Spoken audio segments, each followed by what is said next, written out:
there, welcome back to the THC Launchpad. My name is Doc, and today we're going to be talking about cannabis advertising. Now, you may immediately be asking, well, we've been talking about marketing this whole time. What's the difference between marketing and advertising? And while there's a lot of overlap between how those two terms are used, in general, marketing is a much broader term that covers all of the activities that you would use to promote your business and your brand out in the world, whereas advertising is more specific to some specific, like the things that you most often associate with advertising: commercials, radio spots, magazine ads. Those are all types of advertising. And I wanted to specifically look at cannabis advertising because there's, maybe a lot of things that you might be interested in doing, things that you see out in the world or hear out in the world, and think, oh, that I want to be doing that for my cannabis brand. But before you jump in and start spending a lot of money, you need to know like which areas of cannabis advertising make the most sense, which are just completely off limits or not off limits, but not worth the trouble and the extra expense involved because of the cannabis. And speaking of the things that aren't worth the expense and the trouble, we're going to start by looking at digital ads. Again, digital ads covers a lot of different ground, but most often what you're thinking of when you're talking about digital ads is Google paid search ads and social paid social. And that would be on any of the meta platforms, on TikTok, even on LinkedIn. And for the most part, not always, but for the most part, paid ads are either not an option whatsoever, or people are telling you they're an option, but the ROI is going to be so low as to be negative, meaning you're going to be losing money if you're trying to do paid ads. I know a lot of people are coming from other industries where maybe they were successful with paid ads. If you have come from other industries, doing paid ads and being successful at it and getting an actual ROI is not easy, and it's becoming harder and harder in every industry because these platforms are just kind of squeezing every last penny they can out of you. And so you have to be really smart about it to be making any ROI at all. You're probably going to need to have a pretty significant spend because if you're just dabbling in it, you're not going to make any headway and you're just throwing money away. And then when you were taking what is already difficult and adding the cannabis element to it, where these platforms are very hostile to cannabis most of the time, that means that any chance you might have had to succeed is just out the window. And they're going to be doing things like building dummy websites that they're directing your traffic to and not using any cannabis terms. And when they figure out that your dummy website is redirecting to your cannabis website, that gets taken down. They put another one. It's a very much a whack-a-mole situation. We encourage people not to go down this route, except in a if it's CBD, maybe. Again, CBD is still challenging, and it's just challenging anyway. I think there's a lot of areas that you want to look at first before you start talking about paid digital. But there are a few niche areas of digital ads where it does make sense. First of all, there are certain platforms where they are created to do the banner ads that you might see on websites, and some certain companies have bought up a lot of space, and so they're able to distribute ads across cannabis friendly networks. They've opted in for cannabis, And so then it is an option. It's still going to be tough to get a good ROI, but it's feasible. And so you just have to be really careful about doing your homework and, really understanding. I would, if you could, talk to people who have done it, not from the company, but the people that have used the company to make it work, before you just jump in.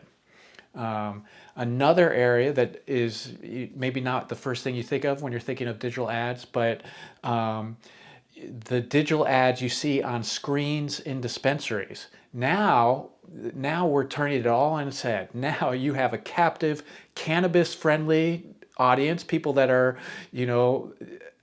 almost most of them are cannabis consumers, or at worst cannabis curious, coming into the dispensary to check it out. And so this is your audience, and now it makes a lot of sense to use those screens to do ads. And in that case, the number one thing, there's two things you actually want to consider. Number one is, if you're going to be doing this kind of digital ad, make sure that the designs that you're using are high quality. People are seeing that on the screen. Make sure it's eye-catching, it's got a simple, clear message, and it's compelling. Don't skimp on the design. Oh, like it's expensive to get on those screens. I don't have a lot of extra money to spend on the design. The design is the whole thing. If you don't have the money to spend on the design, don't invest in the ads, because bad ads will hurt you more than they help you. The other consideration is, and this is just a no-brainer, you want to be on screens in dispensaries where your products are being sold.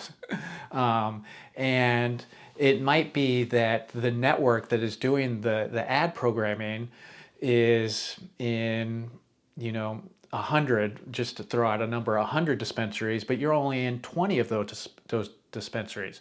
Well, if you're paying for all those dispensaries, now the math doesn't make sense.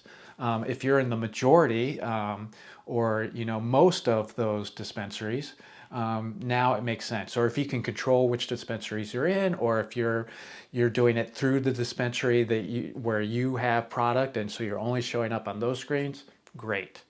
So moving on from digital ads, next is OOH, which stands for, you may have heard this around before, it stands for out-of-home advertising.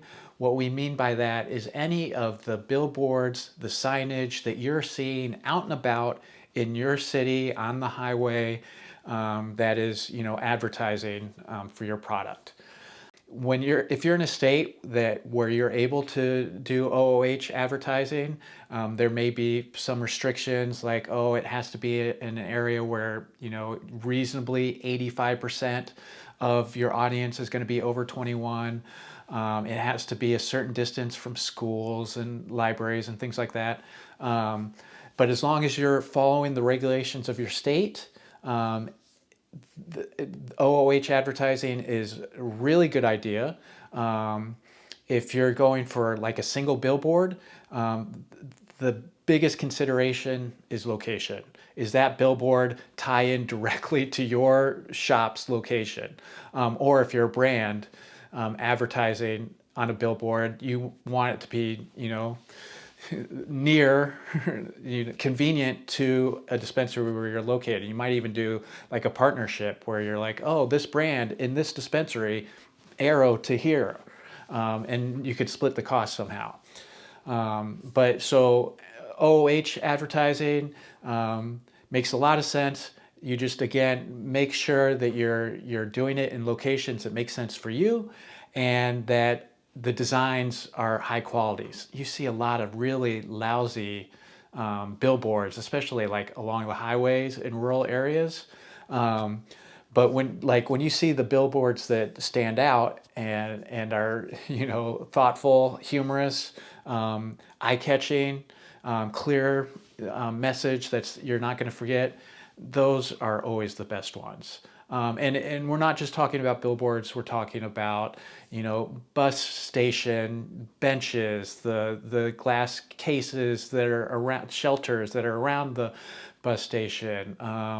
There's all kinds of different versions of OH. We're actually designing some ads right now for a dispensary in Boston that's going to be appearing on the recycling receptacles throughout the city. So there's a lot of creative options in this space, and it's a good option if you do your homework and do a good design. Next form of cannabis advertising to consider is print advertising. We're talking about magazine ads, newspaper ads. A lot of cities have the local city magazine that is, highlighting the events and the news in the city. It's often free, distributed around the city. These kinds of things. All are options, again, depending on the local advertising rules for cannabis, for you to consider. The number one thing that I want to point out with the print ads is, if you're going to be advertising in cannabis magazines, be really strategic, because you may think, oh, it's cannabis, that's my audience. But is it your audience? If you are a brand selling to consumers, it doesn't make a lot of sense to advertise in industry magazines. Those industry magazines are mostly read by people in the industry. Now, if you're doing those ads and it's because you want to reach the dispensaries and the people making those purchasing decisions at the dispensaries, then it might make sense for you. But the ads need to be targeted. You're advertising to the dispensaries, the industry people, not to the consumer. And so the type of ad you would do is different. And so if you are a auxiliary, service in the cannabis industry, a marketing agency, a law firm, an accounting firm, something like that, or if you're selling equipment for the grows, there's all kinds of examples that many of you may be representing those companies that are watching this video. Doing ads in an industry magazine would make sense. But if you are targeting consumers, then you're more likely going to want to do the local newspapers, the local magazines that are not cannabis specific, lifestyle magazines, etc., because that's your audience. That's where your audience is going to be seeing your ads. One other big area of advertising that is usually off limits or difficult for the cannabis industry is radio spots and TV spots. Some states, just off the table, you're not allowed. Other states you are, with a lot of restrictions. Some states have less restrictions and it's more of a viable option. With these two, it's expensive. It's flashy, it's cool. You'll be like, oh, I'm listening to my radio spot or I'm seeing my commercial on TV. It's really cool, but it's expensive, and it's only going to make sense for the biggest brands, the ones with the most money to spend. You may be like, oh, we're going to make a splash, but really think about, you're paying a lot because the audience is everyone. And, you have to okay, how can I reach an audience in that space on TV, on the radio, that is going to be more likely, a higher percentage of cannabis consumers. Otherwise, your ROI it's already very hard to track, and it's going to be probably a waste of money because you're spending so much to get in front of a huge audience where only a small percentage of them may be receptive to your message. The last thing I want to talk about in terms of cannabis advertising is something we already did an earlier video on this, but I'm going to look at it from a little bit different angle. Event marketing. We've already talked about tabling and attending events, using events to market yourself, but there's also the angle of sponsoring events. And when you're sponsoring events, especially if you're like the title sponsor, the main sponsor, your logo, your name, maybe even your print ad, your designed ad or digital ad is going to be throughout the event space and in all the event communications and on the event social media. And so it's a really good name to get a good way to get your name out there in your area, in your city, in your state. But